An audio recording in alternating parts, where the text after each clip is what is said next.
dosen tetap program studi D3 Kebidanan Fakultas Ilmu Kesehatan Universitas Puan Galatu.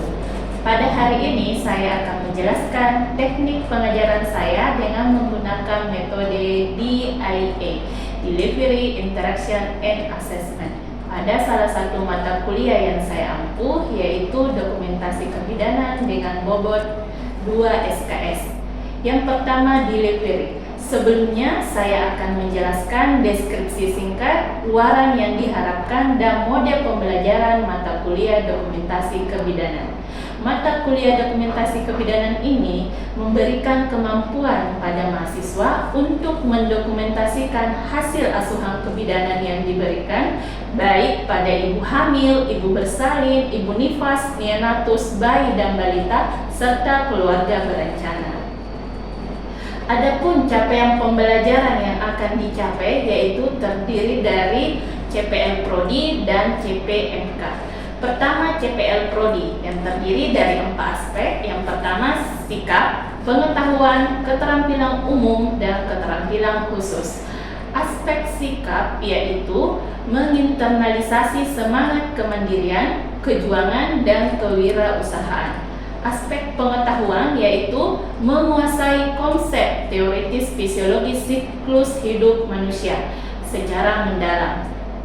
Aspek keterampilan umum terdiri dari 2. Yang pertama, mampu menyusun laporan hasil dan proses kerja secara akurat dan sahih, serta mengomunikasikannya secara efektif kepada pihak yang membutuhkan.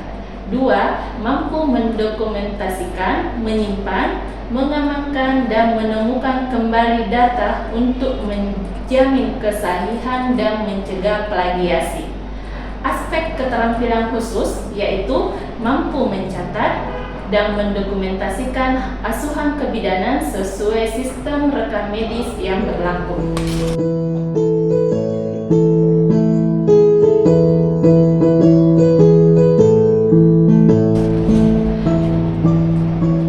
Yang kedua, CPMK. Capaian pembelajaran yang dibebankan pada mata kuliah terdiri dari 2 CPMK, yaitu CPMK pertama, mahasiswa mampu menjelaskan dan memahami konsep dokumentasi kebidanan dengan tepat. CPMK 2, mahasiswa mampu melakukan dokumentasi asuhan kebidanan menggunakan metode SWOT dengan menerapkan prinsip-prinsip pendokumentasian di tatanan pelayanan kesehatan.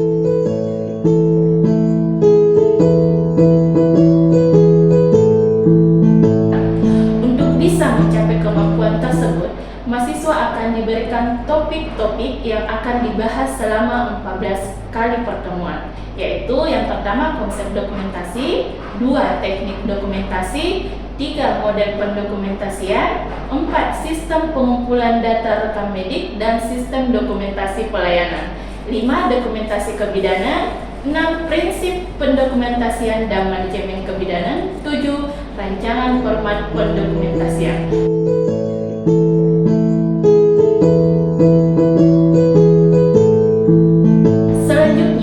Untuk mendukung pengajaran saya menggunakan beberapa referensi, yaitu sebagai berikut.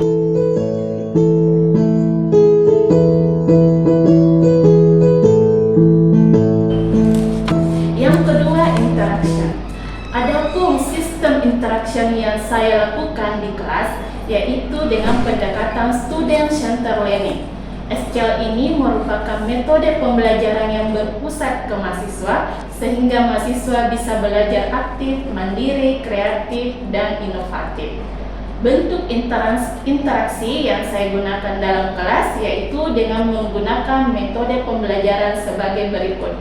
Yang pertama, konvensional atau ceramah, yaitu saya memaparkan materi dalam kelas, kemudian di tengah pembelajaran saya sisipkan beberapa pertanyaan kepada mahasiswa dan memberikan kesempatan untuk mengutarakan pendapat sehingga kelas lebih interaktif. Yang kedua, small group discussion, yaitu saya bentuk beberapa kelompok kecil dalam kelas, kemudian memberikan topik terkait materi dokumentasi kebidanan.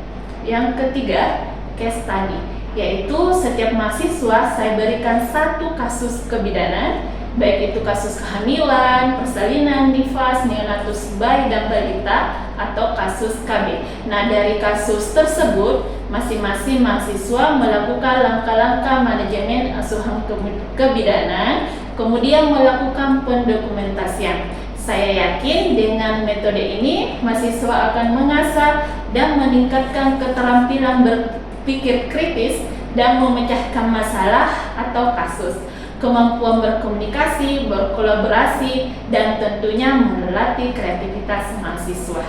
Sedangkan untuk bentuk interaksi di luar kelas, saya menggunakan media WhatsApp group untuk berdiskusi dengan mahasiswa terkait tugas atau hal lainnya terkait dengan mata kuliah saya. Teknik terakhir, asesmen. Pada pertemuan pertama perkuliahan, saya menjelaskan kontrak perkuliahan yang akan disepakati bersama dengan mahasiswa. Dalam kontrak perkuliahan tersebut, memuat cara penilaian saya dan bobot penilaian sehingga mahasiswa dipastikan tahu lebih awal dan diharapkan bisa membuat strategi agar perkuliahan mereka lancar dan mendapat nilai yang memuaskan. Adapun bobot penilaiannya yaitu kehadiran 10%, tugas mandiri 20%, tugas terstruktur 20%, UTS 20%, UAS 30%. Selanjutnya saya akan memberikan cuplikan pengajaran saya pada mata kuliah dokumentasi kebidanan secara offline. Bismillahirrahmanirrahim. Assalamualaikum warahmatullahi wabarakatuh. Waalaikumsalam warahmatullahi wabarakatuh. Apa kabar hari ini? Baik. Ada yang masih patah hati? Ada yang lagi move off? Ya, yang lagi move off silakan move off karena kita akan mulai pembelajarannya. Kalau kalian move off maka apa? Iya, kasihan saya dokter yang di depan kalian nggak bisa pahami, tidak bisa dengar pelajaran lewat begitu saja. Jadi move on ya, oke? Oke. Oke, untuk hari ini kita akan belajar mengenai manajemen kebidanan. Nah, oke, saya bertanya minggu kita belajar apa? Metode Dokumentasi. Oke, ada berapa? 4 atau 5? 4. Oke, apa? Sopir. Sopir.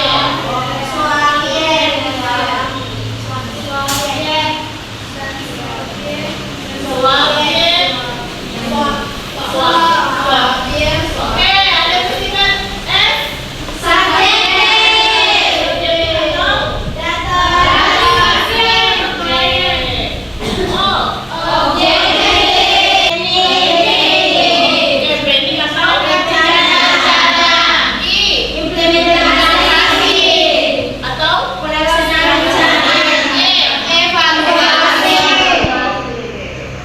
Ini ya, sudah paham ya? Bisa. Kita memasuki yang namanya manajemen kebidanan. Apa sih itu manajemen kebidanan? Oke. Pengumpulan dasar. Nah, di sini kita temukan data DS dengan DO. Ya, data subjektif dengan data objektif. Apa sih yang masuk di DS? Oke, keluhannya. Identitas dulu, ya. Identitas siapa ini? Pasien atau klien. Kemudian keluhan. Terus Oke. Bisa bedakan keluhan dengan riwayat keluhan? Bisa. Keluhan itu apa?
Ingat ya.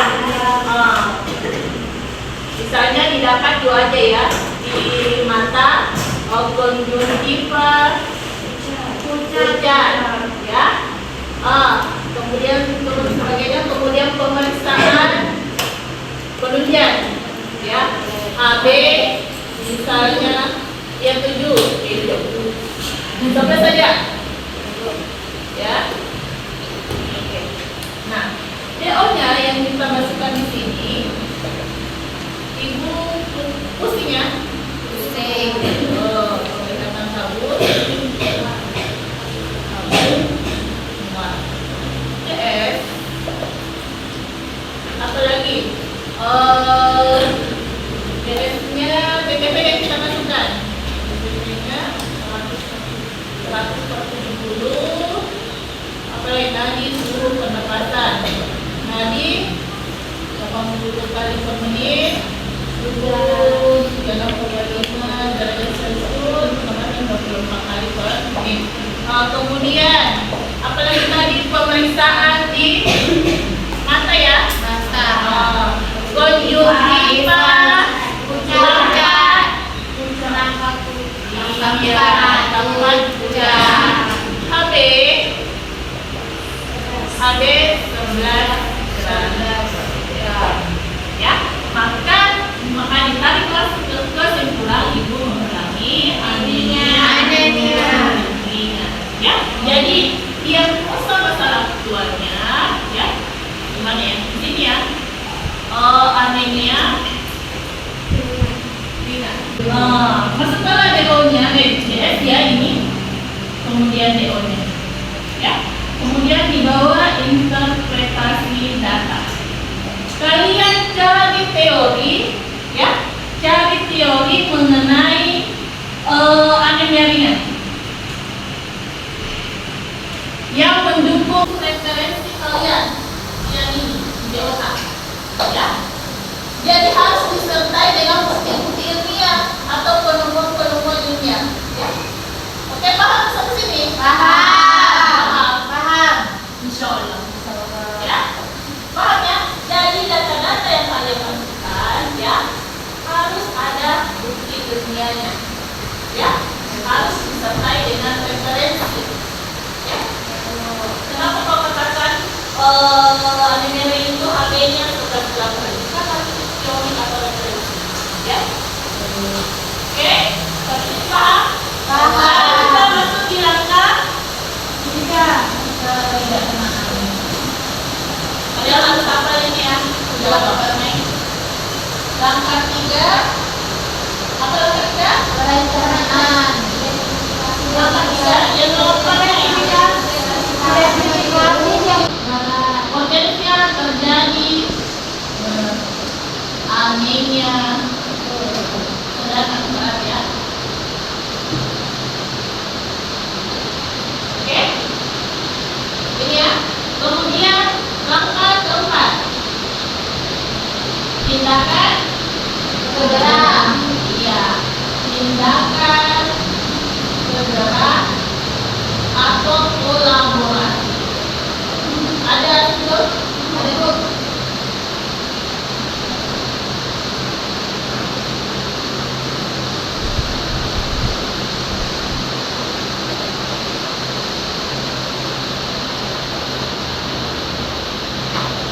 Oke, langkah berapa tadi? 4. Langkah 4, tindakan segera atau kolaborasi. Berdasarkan dari masalahnya, apakah pasien harus segera ditindaki ataukah harus kita kolaborasi dengan dokter? Urgent enggak? Urgent enggak? Tidak kan? Tidak. Maka ini cukup dilakukan atau ditulis tidak ada data yang menunjang. Menunjang perlunya tindakan segera. Kecuali ibu masih dengan pendarahannya banyak, maka kita langsung lakukan tindakan segera, ya. Oke, atau kita kolaborasi dengan dokter OB, ya. Itu tidak, karena masalahnya cuma anemia ringan, maka tidak ada data yang menunjang perlunya tindakan segera. Oke, paham ya? Kemudian langkah 5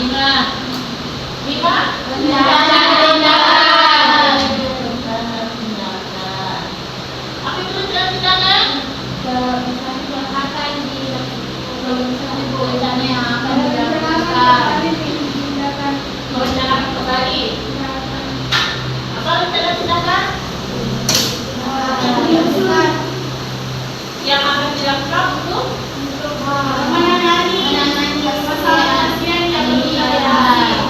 Apa kira-kira kebutuhan kliennya atau pasien menangani masalahnya? Ya, jadi di rencana tindakan perlu kita tetapkan apa tujuan A, kemudian apa kriterianya. Tujuan A apa? Dengan masalah yang ringan apa tujuan A? Mengatasi kalau kita merencanakan sesuatu pakai tanda, pakai waktu nggak? Banyak kalau berpikir ingat waktunya nggak? Oh saya harus, saya ada bagus, saya harus konseling ibunya untuk banyak makan makanan bergizi. Ya, kalian ingat nggak? Tanggal kalian jam kalian berpikir ingat nggak? Nah, makanya di rencana tindakan itu tidak ada waktu atau waktunya, yang ada cuma tanggal. Ya, rencana tindakan 12 misalnya 12 Januari 2023. Oke? Apa rencana tindakan kalian yang jelaskan? Jelaskan apa tindakan yang akan dilakukan. Tidak berjalan artinya ringan. Kan itu tadi keluhannya pusing, mual. Nah, kita akan menjelaskan anemia ringan. Ya. Apa rasionalnya? Dengan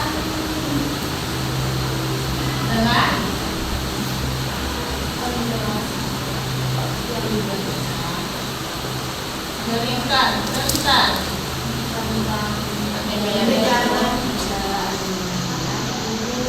Itu bukan tujuannya.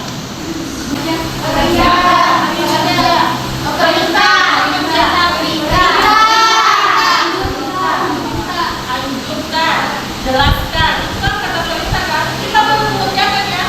Tuh, ini baru rencana Tuhan. Oke? Sekarang kan sudah ya, sudah direncanakan tindakan. Sekarang langkah atau implementasi.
jam, ya.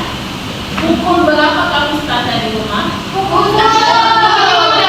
Jadi jam itu lebih ke durasi atau lamanya ya. Oke. Sekarang pukul dengan penjelasan yang diberikan. Oke? Paham?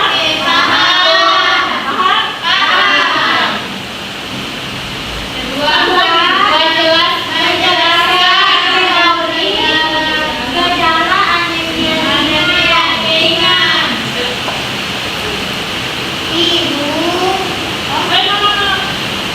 kalian sebutkan apa gejala anemia itu?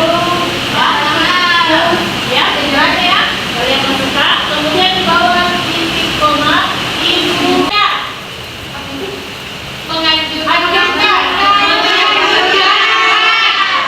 Pintar. Jangan lupa.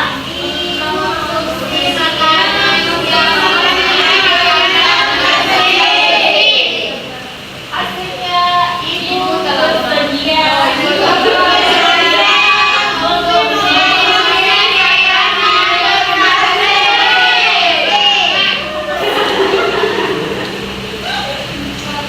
Ibu bersedia mengonsumsi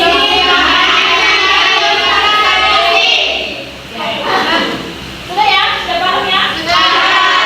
Oke, kalian nanti jago-jago buat asal ya. Amin. Tangan dong. Oke. Penilaian. Oke. Mengumpulkan semua data-data yang telah dibuat. Oke. Data. Kita bilang apa dulu? Kita lebih tahu di evaluasi. Apa itu evaluasi? Iya. Apa?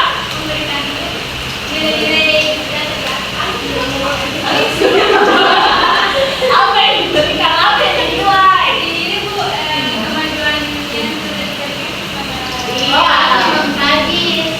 Kenapa naik lagi yang satu mengkaji?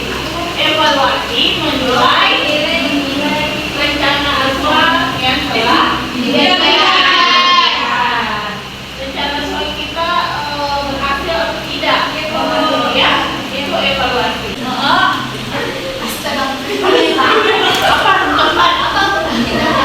Ini masih tahu ujian dong?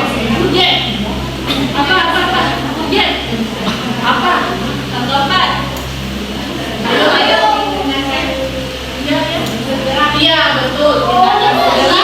Kolaborasi. Sekarang apa? Iya. Yang kelima apa? Oke, rencana tidak.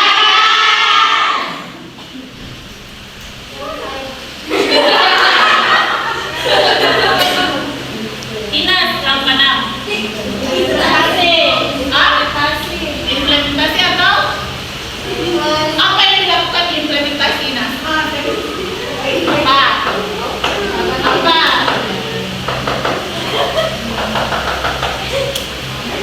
Sekarang paling tadi ya, kita kan merencanakan. Nah, setelah kita rencanakan suatu asuhan yang diberikan kepada klien, kemudian langkah selanjutnya apa Inas? Kalau kita sudah berencana, apa yang dilakukan?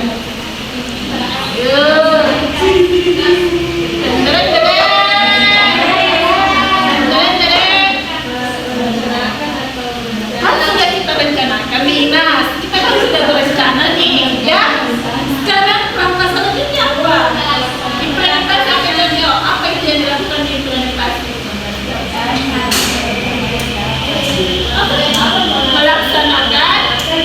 Betul sekali. Jadi kalau kita sudah berencana, lakukan. Ya kan? Sesuatu perencanaan kalian ada 50, tapi tidak ada yang dilakukan, hasilnya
strategi masih ada, kita masih ketemu ini, pokoknya ketemu terus. Ya, jadi kalian harus paham ya mengenai proses manajemen kebidanan. Oke? Oke. Sudah paham? Tidak ada yang mau bertanya? Sudah. Insya Allah kalau saya review lagi minggu depan, wajib Oke, sekian untuk hari ini. Sampai ketemu minggu depan.